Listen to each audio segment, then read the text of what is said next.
Praise lord. ఏదైనా వాగ్దానము సామెతల గ్రంథము 3వ అధ్యాయము 26వ వచనము. యెహోవా నీకు ఆధారమగును, నీ కాలు చిక్కబడుకున్నట్లు ఆయన నిన్ను కాపాడు. అవునండి, మన దేవుడు ఎంత గొప్ప వాగ్దానాన్ని దినమున అనుగ్రహిస్తూ ఉన్నారు. మనకి ఆధారముగా యెహోవాయే ఉంటారంటండి. మన కాలు చిక్కబడకుండా మనల్ని కాపాడుతూ ఉంటారు. ప్రతి దినము కూడా దేవుడు మనల్ని సంరక్షించే దేవుడుగా ఉన్నారు. మనల్ని ఎక్కడా కూడా ఎటువంటి ఇబ్బంది వాటిల్లకుండా మరి దేవుడు మనకి సహాయం చేస్తానని దేవుడు సెలవిస్తూ ఉన్నారు. అలాంటి దేవుణ్ణి ఉదయకాలమున మనము ఆరాధిస్తున్నాము, పూజిస్తున్నాము, ఆయన పాదాలు పట్టుకుంటున్నాము. అందుకనే దేవుడు ఈ దినమున అంటూ ఉన్నారు, నీ కాలు చిక్కబడుకున్నట్లు నేను నిన్ను కాపాడును అంటూ ఉన్నారు.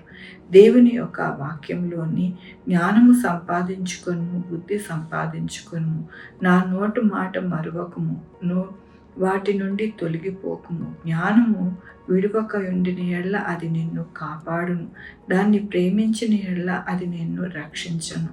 అవునండి, మనము దేవుని యొక్క కృప పొందుకోవాలి.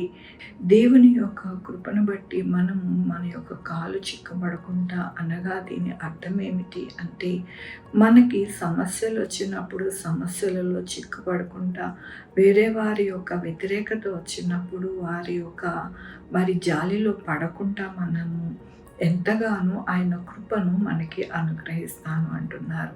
ఎప్పుడు అని అంటే, మనము దేవుని యొక్క మాటలు మరవకూడదు. దేవుణ్ణి ప్రేమించితే కనుక మన యొక్క జీవితంలో ఎటువంటి కష్టము, ఎటువంటి చిక్కులు, బాధలు ఏమీ లేకుండా దేవుడు మనకి ఆధారముగా ఉండి సమస్తము బాధల నుండి, చిక్కుల నుండి, ఇబ్బందుల నుండి, అన్నిటి నుండి దేవుడు మనల్ని రక్షిస్తారు అని దేవుడు సెలవిస్తూ ఉన్నారు. కాబట్టి మన యొక్క జీవితంలో ఎల్లప్పుడూ కూడా దేవుడే మనకి ఆధారం. కాబట్టి ఆయన పాదాలు పట్టుకుని నడవాలి.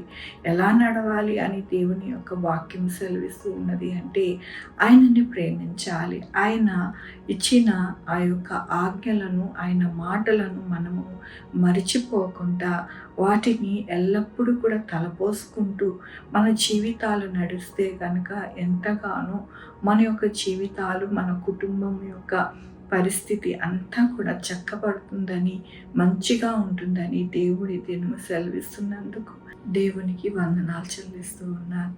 ఇదే మన పుట్టినరోజు, పెళ్లి రోజు, అనేక శుభదినములు చేసుకుంటున్న వారందరికీ కూడా నిండారిగా శుభాకాంక్షలు తెలియజేస్తూ ఉన్నానండి. మీ జీవితంలో దేవుని యొక్క కృప, ఆయన బహుమానము, ఆయన ధననిధి మీకు కలుగును గాక.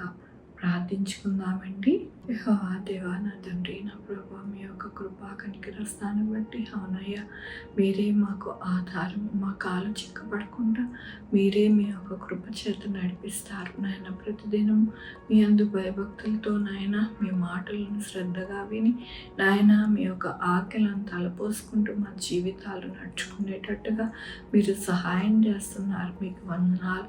సహాయం చేయండి ప్రభా నాయన. ఈ దినము పుట్టినరోజు, పెళ్లి రోజు, అనేక శుభదినములు చేసుకుంటున్న వారందరికీ కూడా మీరే నాయన వారిని దీవించండి, ఆశీర్వదించండి. మీ బహుమానము వారికి అనుగ్రహించండి.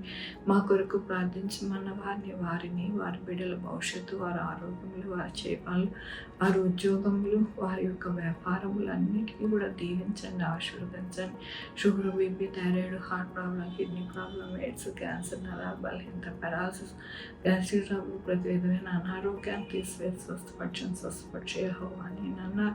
మీరే మీ యొక్క కృప చేత నడిపించండి. ఇక్కడ కూడా భూకంపాలు నాయన, వరదలు నాయన, నా తండ్రి సునామీలు ఏమీ రాకుండా కృప చూపించండి. ఎటువంటి వైరస్లు కూడా నాయన మనుషులకి నాయన ఇబ్బంది పెట్టకుండా కృప చూపించండి నాయన. 190 దేశములలో నాయన మీ యొక్క కృపని ఉంచి నాయన భూమి అంతటినీ కూడా నాయన మరి క్షేమం ఉండడానికి కృప చూపించండి. ఎక్కడ కూడా దుర్ఘటన జరగకుండా సహాయం చేయండి. ప్రతి ఒక్కరు పరలోక రాజ్యం రాజ్యం రావడానికి నాయన మీరే మీ యొక్క కృపని అనుగ్రహించమని కోరుకుంటున్నాను. సువార్థికులను జ్ఞాపకం చేసుకొని సువార్త ప్రకటిస్తూ ఉండగా నీరు కట్టి ఫలం పొంది నాయన నా తండ్రి మేము ఆ యొక్క ఫలాలను చూడడానికి మీరు సహాయం చేయండి.